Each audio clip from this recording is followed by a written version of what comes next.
Kata beliau, puncaknya ikhlas justru mengikhlaskan rasa ikhlas. Mengikhlaskan rasa ikhlas itu hati-hati orang yang merasa sudah ikhlas. Perasaanmu bahwa kamu sudah ikhlas itu bisa saja menggelincirkanmu jadi ujub atau takabur. Ujub itu merasa diri sudah hebat. Takabur itu sombong, merasa diri lebih tinggi dari yang lain.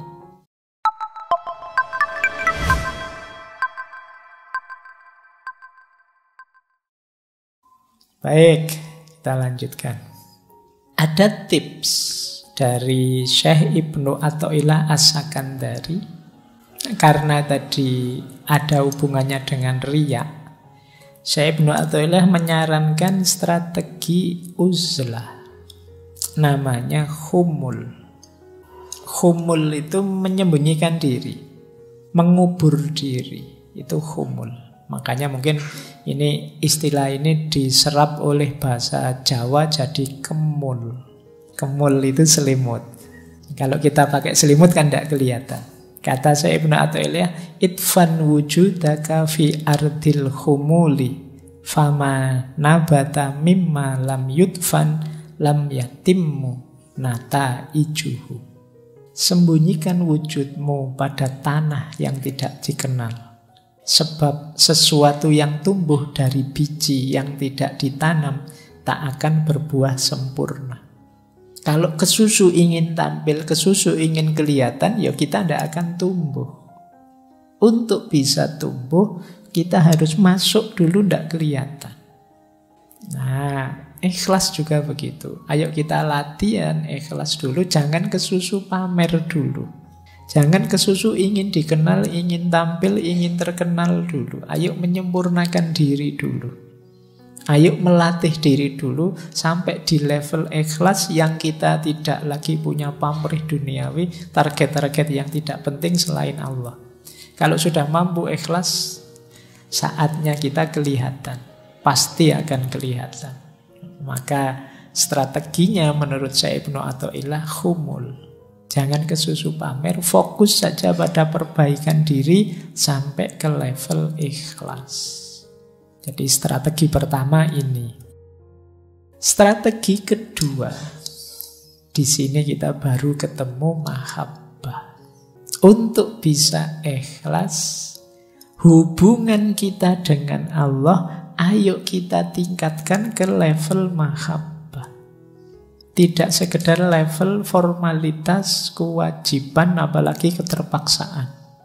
Kenapa kalau di level mahabbah lebih mudah ikhlas? Karena dalam hubungan cinta, orang itu yang jadi fokus, yang jadi perhatian, yang jadi target keinginan itu hanya yang dicintai. Dalam cinta orang bahkan mengorbankan dirinya, egonya demi yang dicintai. Loh, ini kalau yang kita cintai Allah kan berarti hidup kita tadi ikhlas itu kan lillahi ta'ala, hanya untuk Allah saja, otomatis terpenuhi. Jadi begitu relasi kita dengan Allah adalah relasi cinta mahabbah, otomatis tanpa diminta hubungan kita dengan Allah jenisnya jenis ikhlas. Jadi ikhlas itu kan yang dalam mahabbah itu kan cirinya apa? Mahabbah itu unconditional, tanpa syarat. Orang yang benar-benar cinta itu kan kalau melakukan kebaikan untuk yang dicintai itu kan tanpa syarat. Tanpa aku cinta padamu asal engkau mau begini ya begitu, itu namanya belum cinta. Ini di sesi-sesi cinta sudah bolak-balik dijelaskan. Cinta yang sejati itu unconditional. Aku mau sama kamu asal IP-mu minimal 3,7 lah kalau masih. Nah, ini namanya tidak cinta. Aku mau asal gajimu sekian, ini namanya kondisional. Kalau cinta itu unconditional. Jadi sama Allah juga begitu. Tidak pakai tawar-menawar. Kenapa kok kamu serius sekali ibadah? Biar Allah itu memberi anugerah, saya bisa kaya raya, saya punya banyak karomah, bisa jalan di atas air, atau saya punya apa enggak. Tidak itu, tujuanku Allah saja. Jadi fokusnya hanya Allah saja, orientasinya hanya ridhonya Allah saja. Kayak kalian yang sedang jatuh cinta, itu kan ketika membahagiakan yang kamu cintai, itu kan senangnya luar biasa.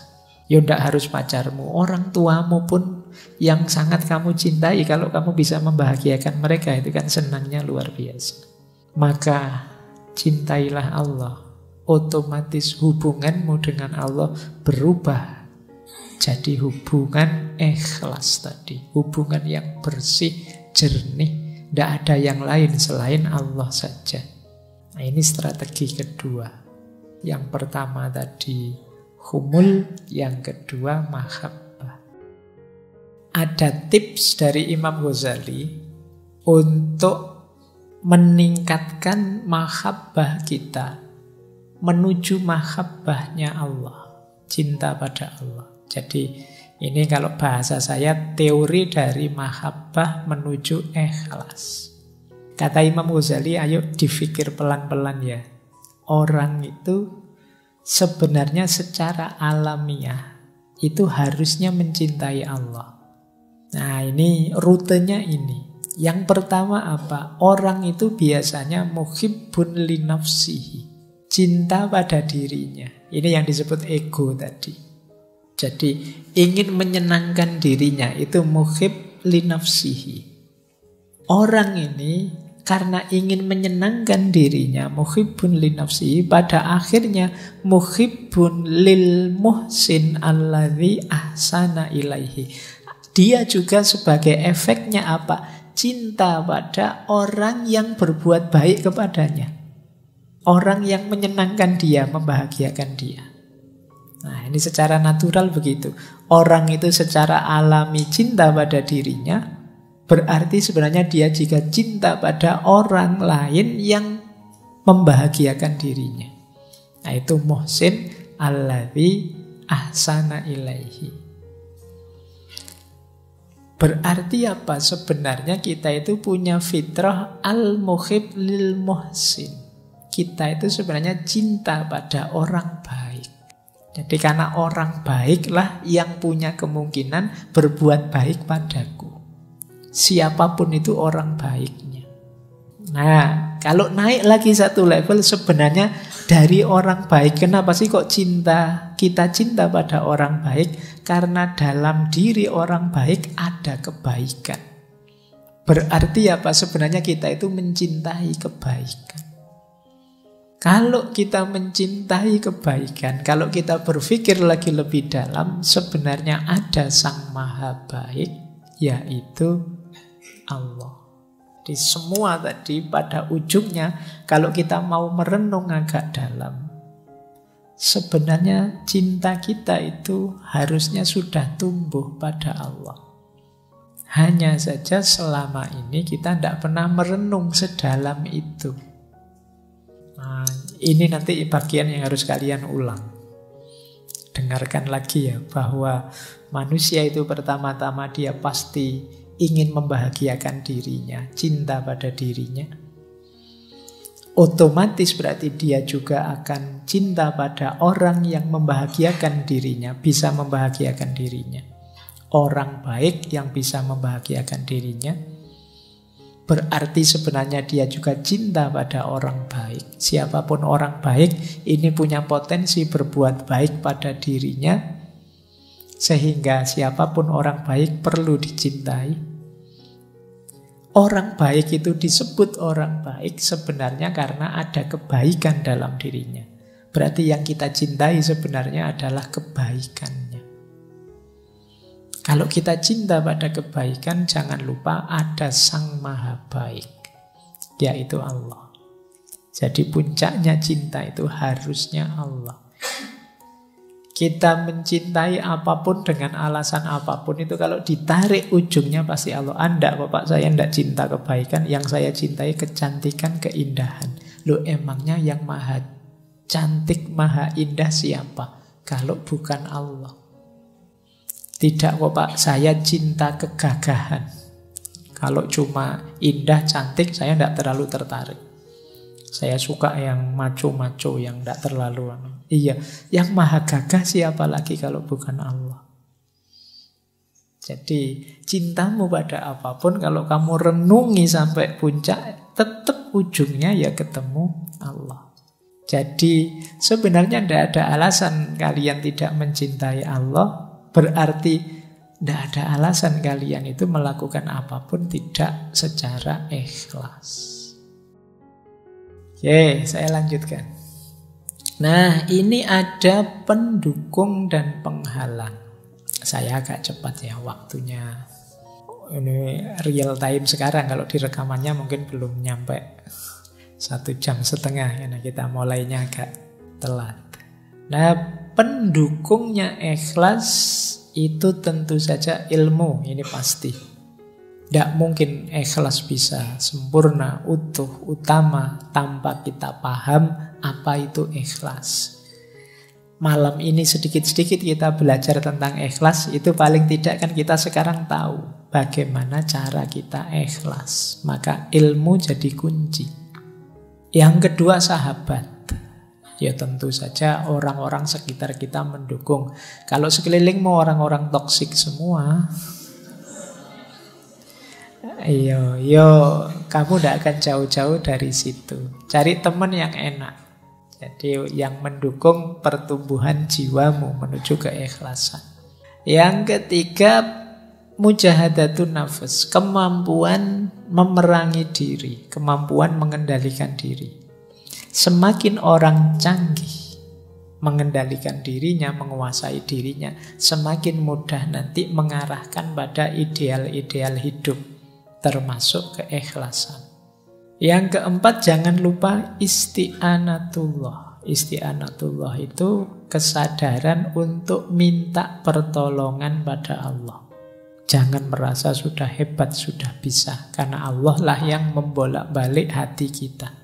Yang kelima, sadar bahwa kita ini fana, dunia ini fana. Maka eman-eman pamrih amal baik kok hanya duniawi. Eman-eman pamrih amal baik kok hanya sukses sekarang. Hidup hari ini itu tidak segalanya. Jadi yang lebih hakiki besok setelah hidup hari ini. Nah, kesadaran ini akan memudahkan kita untuk ikhlas.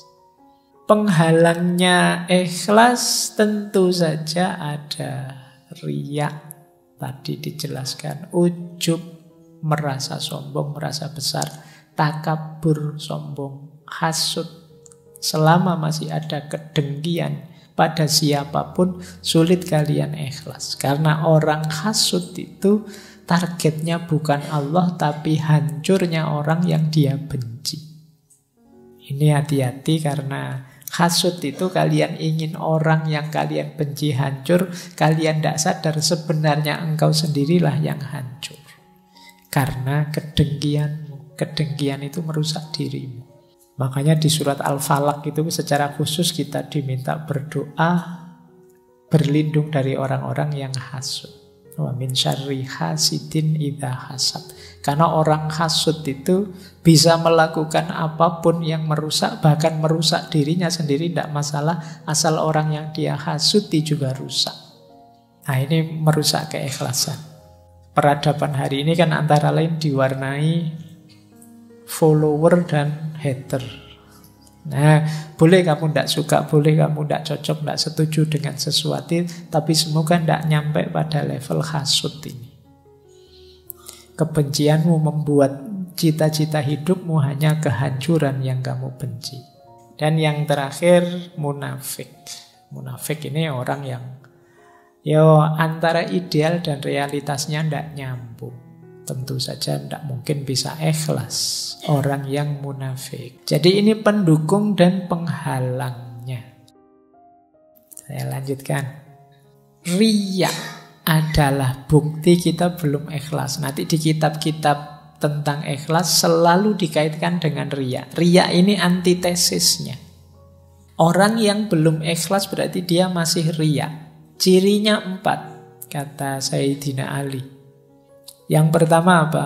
Males kalau sendirian, rajin jika banyak orang, tambah rajin kalau dipuji, males kalau sudah dicela, dikritik. Nah, ini Ini kalian coba ya introspeksi ya. Kebaikan apa yang sudah kalian lakukan selama ini, ada ciri itu enggak?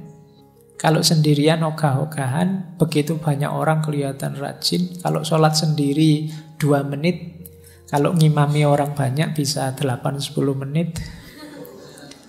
Nah, itu alamat ada unsur pamernya. Tambah rajin kalau dipuji, wah sampean kalau ngimami suaranya indah sekali. Wah besok tambah panjang suratnya. Males kalau sudah dicela. Begitu dikritik, besok disuruh ngimami, yang lain sajalah, saya ada kekurangannya.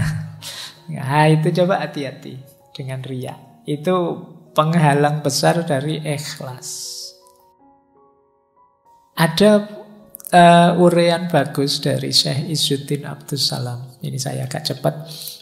Tentang mengapa kok kita itu mudah riya.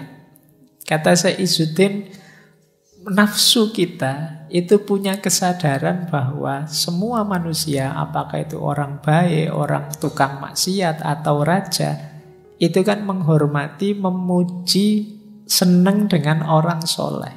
Bahkan mereka rela mengorbankan harta dan jiwa demi mengabdi pada orang-orang soleh. Menyadari hal ini, hawa nafsu kita terus mendorong kita pura-pura jadi orang soleh. Biar dicintai, biar dihormati, biar diberi status tinggi oleh orang-orang. Jadi ini nafsu.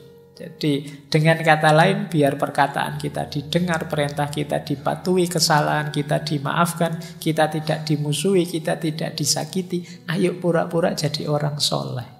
Akhirnya kita tidak ikhlas lagi. Wah enak ya kelihatan jadi ustadz itu, followernya banyak, nanti butuh apa-apa followernya yang menyediakan. Nanti kalau dikritik yang lain yang jawab, dia tidak usah ngapa-ngapain. Kalau dia kemana-mana diajak foto, disalami, wah saya tak gaya kayak gitulah misalnya. Jadi kita riya itu sebenarnya karena dorongan nafsu. Kita melihat fasilitas, kita melihat status, kita melihat kenikmatan orang-orang soleh. Terus kita ingin niru luarnya saja, biar kita dianggap soleh. Nah ini kata Syekh Izzuddin, sumbernya riya itu.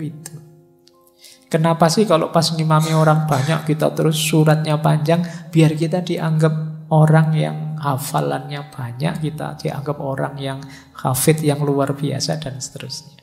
Nah, ya laki-laki tetap ikhlas hendak itu dalam batin. Ini untuk kita sendiri ya, jangan dipakai nembak orang. Dan kita itu kan sering kalau dapat gini-gini kita pakai nembak orang lain. Nah, ini saya bacakan cepat. Kita sering terjebak di sini. Termasuk riya adalah pertama apa? Agar kita tidak dicela orang. Antara lain apa? Ini termasuk riya kata Syekh Izzuddin. Pura-pura di depan karena takut dipandang rendah. Wah, ini saya harus duduk paling depan ini biar dianggap santri yang paling rajin misalnya. Kalau niatnya itu riya.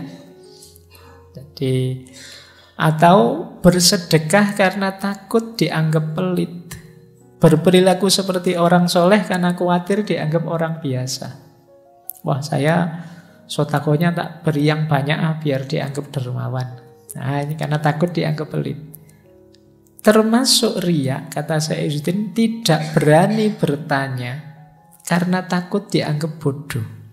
Saya mau tanya tapi takutlah nanti dianggap bodoh sama orang balik tanya. Ini sebenarnya termasuk riya. Kamu kan berarti apa? Pura-pura pinter.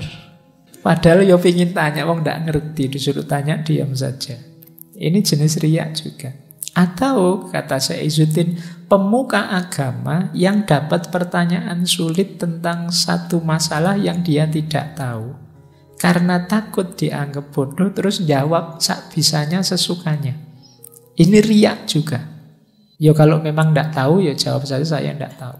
Jadi karena kadang-kadang kan beban kan dianggap panutan, dianggap tokoh, itu kan harus bisa menjawab apa saja. Kadang-kadang pertanyaan apapun dijawab.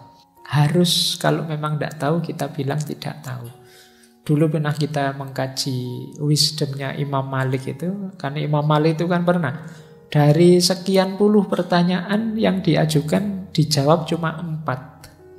Sisanya beliau jawab, ana la adri. Tidak tahu saya. Oh sekarang kalau ada ustadz begitu dianggap ustadz, wah apa ustadz ditakoni kok ndak tahu terus. Tapi justru yang mulia yang seperti itu. Jangan ngawur, kalau memang ndak tahu bilang ndak tahu. Atau karena takut dianggap ilmunya sedikit terus ngarang-ngarang kalau ngomong. Sudah meriwayatkan nulis kitab apa. Ngerti temennya malas baca buku. Oh saya sudah baca buku ini. Padahal ya nggak pernah. Nah ini juga termasuk riya. Berarti kamu nutup-nutupi fakta bahwa kamu malas membaca. Atau ingin cari keuntungan. Misalnya ketemu orang yang ingin dimintai bantuan terus kita pura-pura jadi orang baik, orang soleh. Nah, biasanya kalau sedang mau utang itu kan kamu ngomongnya halus, enak, biar kelihatan. Nah ini jenis riya. Aslinya kamu tidak ramah, tapi kalau ada perlunya jadi ramah sekali. Ini jenis riya. Atau pura-pura jadi orang baik biar tidak ditinggal teman. Pura-pura soleh biar temannya tidak pergi. Berlagak pandai dan amanah supaya dipercaya. Ini termasuk riya. Nah, termasuk riya juga kata Syekh Izzuddin meninggalkan ibadah karena takut riya. Ada ndak di sini misalnya pas nginep di kamar kosnya teman. Biasanya sholat tahajud, tapi begitu di kamar kosnya teman mau sholat tahajud, Anda enak nanti dianggap pamer biasa tahajud. Nah, kata Syekh Izzuddin justru itu jenisnya riya. Meninggalkan ibadah karena takut riya. Kalimatnya Syekh Izzuddin, setan menghasutmu untuk meninggalkan ibadah. Kalau hasutan itu gagal dan engkau tetap ibadah, setan akan membisikkan riya untuk merusak ibadahmu. Jadi oleh setan itu kita dilarang ibadah, kok masih tetap ibadah, kita diwas-wasi dengan riya. Kok kita bisa? Ndak, saya ndak riya lillahi ta'ala. Setan terus ngasih was-was lagi loh. Meninggalkan ibadah untuk menghindari riya itu lebih baik daripada beribadah tetapi riya. Nah itu tadi akhirnya kalian yang biasanya puasa karena di tempatnya teman, sudahlah tidak usah puasa saja, nanti kelihatannya kok kayak pamer. Ini juga riya. Jadi beribadah, tidak beribadah karena takut riya, itu termasuk riya. Kata Syekh Izzuddin, itu dustanya setan. Meninggalkan ibadah karena takut riya itu bukan ikhlas. Jadi ikhlas itu beribadah karena Allah saja, bukan karena manusia. Meninggalkan ibadah karena takut dilihat orang, itu berarti tidak karena Allah lagi, tapi karena manusia. Meninggalkan ibadah karena takut dianggap Allah, kamu anak soleh ya, kamu sok anu lah. Karena takut label-label dari orang, ini juga jenis riya, kata Syekh Izzuddin. Jadi ikhlaslah lillahi ta'ala. Pokoknya full semuanya karena Allah saja, tidak karena macam-macam. Baik, ini menarik. Kita akhiri sesi malam hari ini dengan pendapatnya Syekh Abu Syu'aib Shaleh Ar-Rusti As-Susi. Kata beliau, puncaknya ikhlas justru mengikhlaskan rasa ikhlas. Mengikhlaskan rasa ikhlas itu hati-hati orang yang merasa sudah ikhlas, perasaanmu bahwa kamu sudah ikhlas itu bisa saja menggelincirkanmu jadi ujub atau takabur. Ujub itu merasa diri sudah hebat. Takabur itu sombong. Jadi merasa diri lebih tinggi dari yang lain. Jadi alhamdulillah saya sudah ikhlas. Tidak kayak teman-temanku itu masih tujuannya dunia. Nah, rasa ikhlas ini akhirnya justru jadi penghalang terakhir. Jadi, loh Pak, kalau begitu gimana kalau kita sudah ikhlas lillahi ta'ala, bersyukurlah bahwa ikhlas itu dianugerahkan oleh Allah padamu. Jadi bukan jasamu, bukan karena dirimu. Jadi puncaknya ikhlas adalah mengikhlaskan rasa ikhlas itu sendiri. Karena kalau tidak, Ikhlas dan rasa ikhlas ini bisa menggelincirkanmu pada sifat ujub dan sifat takabur. Baik, saya kira itu ya materi tentang keikhlasan malam hari ini. Jadi rumusnya yang terakhir, ma la yudraku kulluhu la yudraku kulluhu. Apa yang tidak bisa dijangkau semuanya sampai tuntas, sampai puncak, ya jangan ditinggal semuanya. Mari kita bareng-bareng berusaha memperbaiki diri. Bulan ini kita membahas taubat, istiqomah, karomah, dipuncai dengan ikhlas. Ini tema-tema kunci untuk membangun kedekatan kita kepada Allah. Silahkan teman-teman jadikan dasar untuk memuhasabai diri. Aku sekarang ada di titik yang mana bagaimana caraku meningkatkan kualitas level kedekatanku dengan Allah. Karena betapapun perjalanan hidup kita yang hakiki itu perjalanan ilaihi roji'un, kembali lagi kepada Allah. Baik, saya kira itu untuk malam hari ini. Wallahul muwaffiq, wallahu a'lamu bissawab. Wassalamualaikum warahmatullahi wabarakatuh.